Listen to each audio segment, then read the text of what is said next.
Dans un petit village reculé, non loin d'une forêt dense et lugubre, se trouvait une vieille maison en pierre abandonnée depuis plus de 50 ans.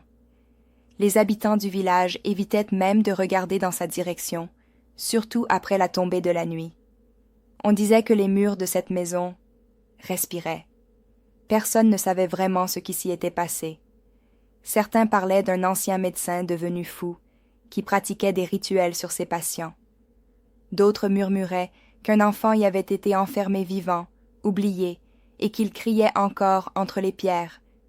Mais personne n'avait jamais osé vérifier. Jusqu'à ce que Léo, un étudiant en anthropologie, décide d'y passer la nuit pour écrire son mémoire sur les légendes rurales.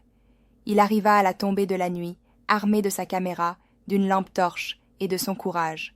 La maison semblait l'attendre. À peine la porte franchie, il sentit l'air se densifier. L'intérieur était glacé, bien plus froid que l'extérieur. Les murs semblaient bouger légèrement, comme s'ils se contractaient lentement, au rythme d'une respiration invisible. Léo monta à l'étage, là où, disait-on, le médecin avait son cabinet. Une forte odeur de sang séché flottait dans l'air.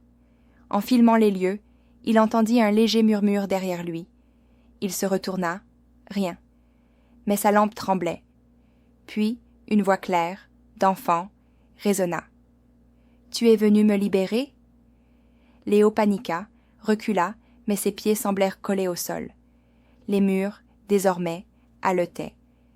Léo vit une silhouette d'enfant traverser le mur d'en face, les yeux vides, le visage figé dans un rictus de douleur. La caméra tomba, Léo hurla, et tout redevint silencieux. Le lendemain matin, les habitants trouvèrent la maison comme toujours, abandonnée. Mais devant la porte, posée proprement, il y avait une caméra. Sur l'enregistrement, on voit Léo entrer, mais jamais ressortir.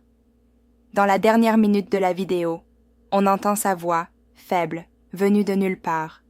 Il respire encore, et maintenant, moi aussi. Depuis ce jour, quand on passe près de la maison, on dit qu'on peut entendre 2 respirations, et parfois un cri étouffé.